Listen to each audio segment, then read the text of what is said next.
Hampir semua orang tuh pengen kelihatan cantik ya.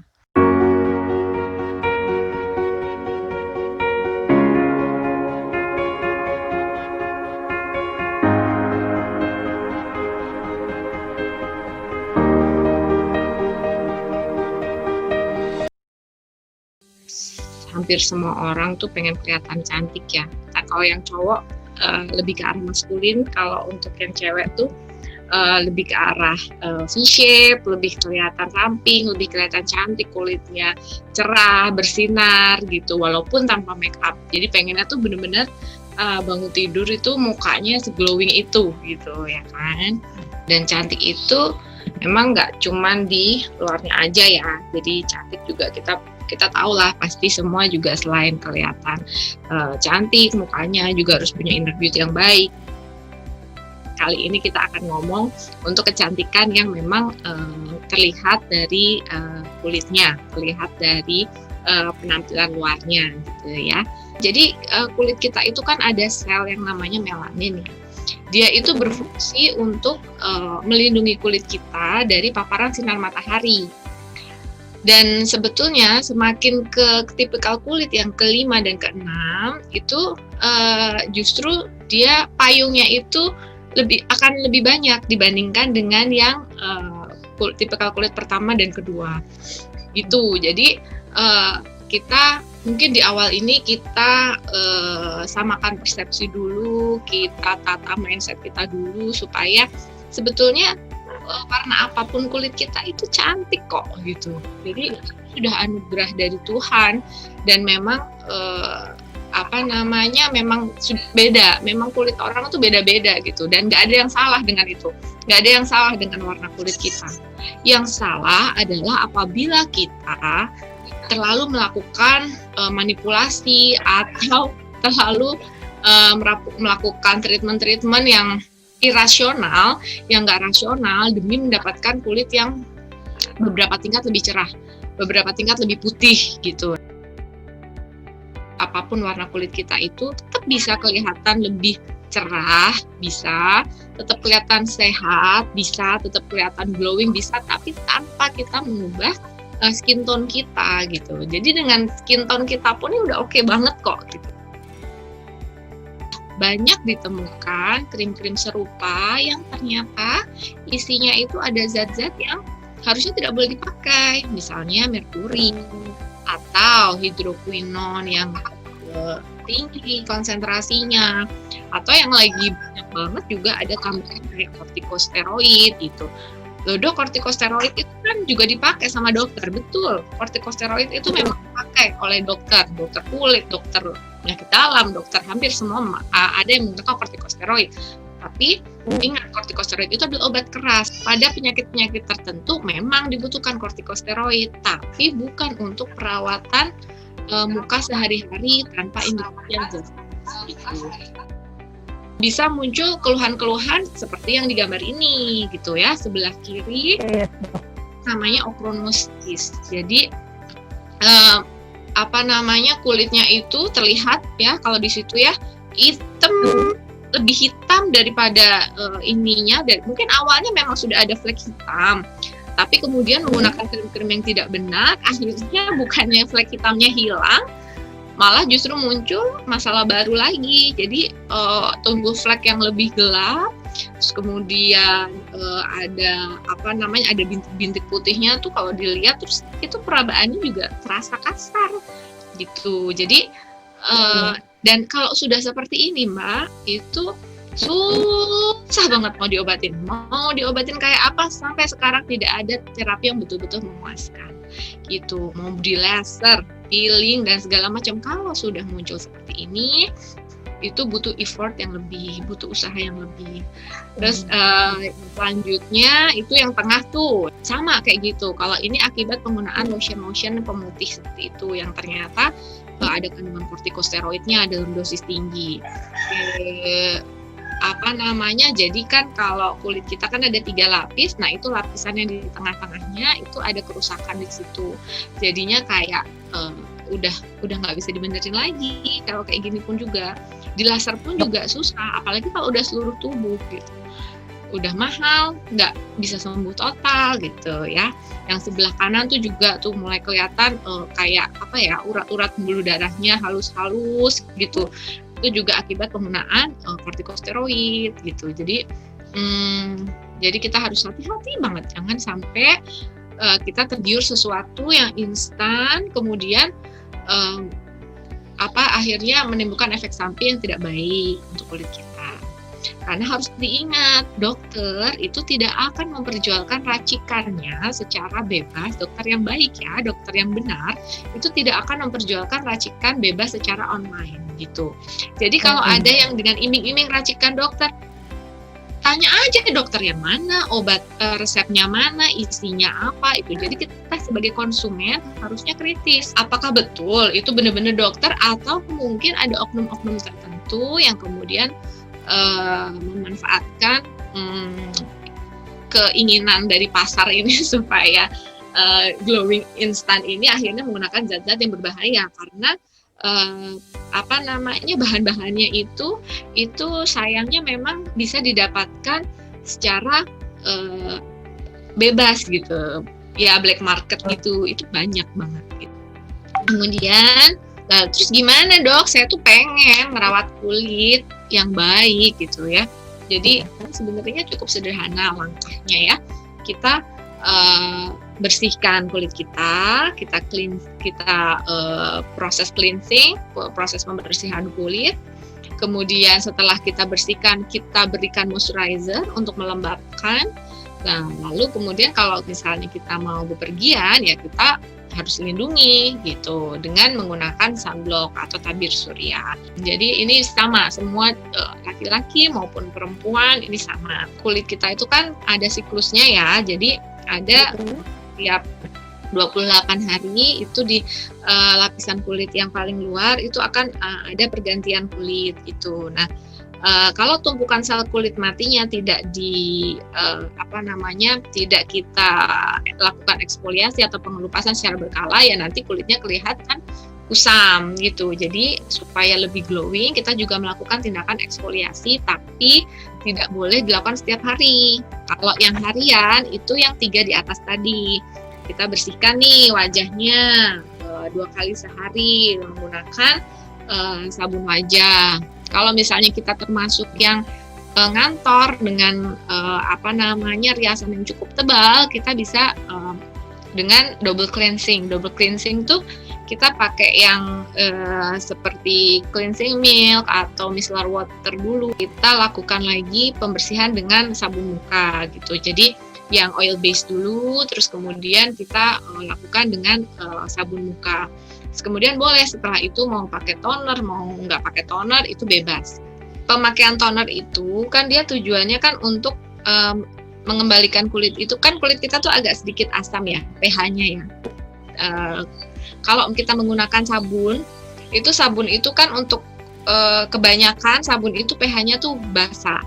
Jadi nanti supaya kondisi kulit itu bisa kembali ke kondisi semula, itu tonernya itu kita pakai setelah cuci muka. Gitu. Tapi apakah toner itu wajib? Enggak. Karena kenapa? Sekarang sudah banyak sabun-sabun yang dia pH-nya itu sudah disesuaikan dengan kondisi kulit. Gitu. Jadi setelah kita pakai sabun itu nggak perlu pakai toner pun juga nggak apa-apa. Jadi itu preferensi masing-masing aja.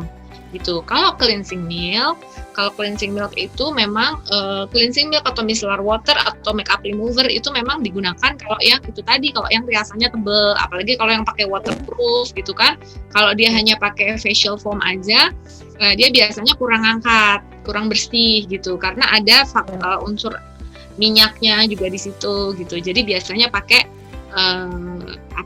cleansing yang oil based gitu. Jadi yang berbasis minyak atau mungkin seperti cleansing milk, atau yang sekarang pakai makeup remover itu juga lebih bisa ngangkat gitu. Tapi setelah itu terus tetap harus cuci muka, kan kita sudah pakai yang oily ya, cleansing milk segala macam kan oily.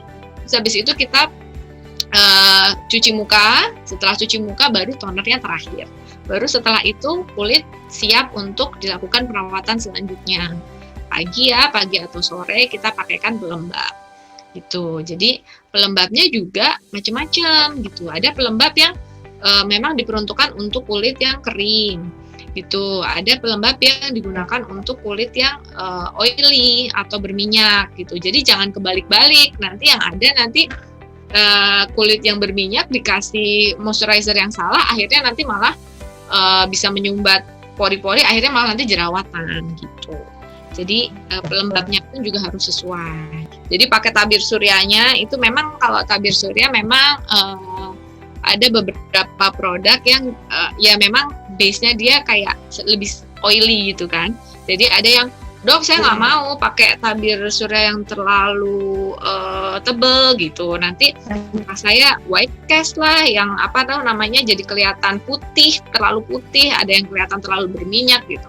Itu sebenarnya tentang pemilihan produknya aja sih. Jadi kenapa? Karena kalau tabir surya itu makainya itu harus paling tidak segini. Jadi untuk muka dan leher itu benar-benar harus ini untuk satu jari ini kan 3 ruas ya, ini kan ada 3 ruas ya. Nah ini untuk satu muka, kemudian 3 ruas lagi untuk leher. Jadi untuk untuk muka, wajah dan leher itu butuhnya 2 jari. Pakai jilbab gitu ya, ya sudah lah ya, satu jari pun juga nggak apa-apa, yang penting rata semuanya gitu. Jadi sebenarnya permasalahannya bukan pada berapa SPF-nya, tapi dari pemakaian kita sudah betul atau belum jumlahnya. Dan kalau misalnya kita siang-siang nih, misalnya kita ada kegiatan di luar, ya harus di-reapply lagi gitu. Jadi jangan cuma sekali pada saat pagi, tapi siangnya pun juga harus kita ulang lagi pemakaiannya. Eksfoliasi atau pengelupasan itu dilakukan secara berkala. Kalau mingguan, dok saya belum sempet nih perawatan, saya di rumah aja gitu, boleh di rumah menggunakan ada home peeling itu. Jadi pengelupasan itu kan bisa secara fisik nih pakai scrub gitu ya, atau bisa menggunakan cairan khusus yang peeling untuk pengelupasan. Nah, yang pakai cairan itu pun ada yang untuk dilakukan di rumah gitu. Jadi home peeling begitu. Nah, itu dilakukan sekitar 2 minggu sekali. Oke, nggak apa-apa. Kita itu kan lapisan kulit itu secara umum itu kan ada 3. Lapisan kulit atas, epidermis, kemudian dermis, dan subkutis. Nah, di epidermis sendiri itu kulit kita ada 5 lapis lagi gitu. Nah, tumpukan yang paling atas itu adalah tumpukan sel-sel kulit mati. Nah, tumpukan sel kulit mati ini yang biasanya harus dikelupaskan dalam proses eksfoliasi gitu. Nah, untuk chemical peeling sendiri yang bulanan itu kan harus dilakukan oleh profesional ya, oleh dokter. Nah, itu ada kedalamannya. Jadi, misalnya tergantung kita masalahnya di mana nih gitu ya. Misal masalahnya hanya untuk rejuvenation aja gitu ya, supaya dok biar saya lebih kelihatan glowing nih gitu. Nah, itu kita biasanya dan nggak ada masalah nih di mukanya, biasa-biasa aja gitu, udah oke. Nah, itu biasanya kita hanya sampai lapisan epidermisnya aja gitu. Jadi yang kita kelupaskan hanya sel-sel kulit matinya aja. Tapi peeling itu dia juga bisa masuk ke dalam dan membantu pembentukan kolagen juga. Jadi kalau lebih tipis enggak, justru lapisan yang kedua itu malah jadi akan lebih tebal. Produksi kolagennya juga akan lebih banyak gitu. Nah, misalnya ada yang scar atau bopeng habis jerawat, bolong-bolong gitu ya, banyak. Nah, itu kalau misalnya mau kita peelingnya pun harus lebih dalam gitu, karena kita harus mencapai ke lapisan tempat dia bopengnya itu. Walaupun mungkin untuk bopeng nggak bisa hanya murni dengan peeling ya, harus dengan tindakan yang lain gitu. Atau untuk flek. Nah, flek itu flek, melasma gitu kan, itu juga ada yang superficial, ada yang deep gitu ya. Kalau yang superficial itu biasanya kita awali dengan peeling yang memang hanya superficial aja gitu. Tapi kalau misalnya sudah deep ya kita biasanya bantu dengan chemical peeling yang lebih dalam atau juga dengan tambahan prosedur yang lainnya. Jadi kita bisa melakukan facial, kita bisa melakukan peeling untuk yang kelembabannya sudah mulai kurang, kita terus udah mulai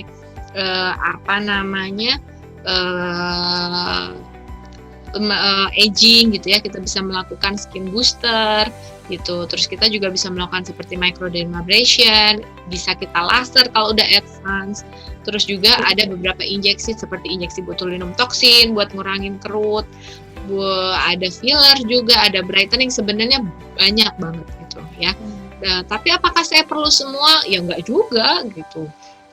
Ada yang cuman butuh facial aja tiap bulan gitu, ada yang butuh peeling gitu, ada yang kayak misalnya tadi saya bilang kayak bopeng-bopeng gitu ya, itu harus dirawat dengan yang lebih dalam lagi gitu, misalnya dengan microneedling atau dengan subsisi atau dengan laser gitu, supaya kulitnya bisa balik lagi seperti semula gitu.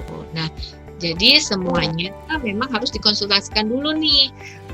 Bagusnya saya itu dapat treatment yang bagaimana gitu, dan jangan mengharapkan satu kali treatment terus nanti hasilnya bisa langsung gitu. Jadi butuh serial treatment juga gitu. Tapi kan kalau misalnya sudah ketemu sama dokternya, sudah diskusi, itu nanti kan kita juga bisa mengarahkan sesuai dengan budgetnya juga gitu. Jadi jangan takut bahwa saya takut nih kalau misalnya ke dokter saya nanti saya nanti langsung disuruh laser. Ya enggak.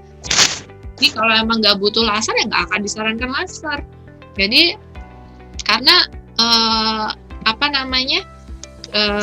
kondisi kulit itu beda-beda gitu. Jadi usah khawatir kalau tindakannya itu akan terlalu mahal atau bagaimana, karena semua bisa disesuaikan sesuai dengan budget juga gitu.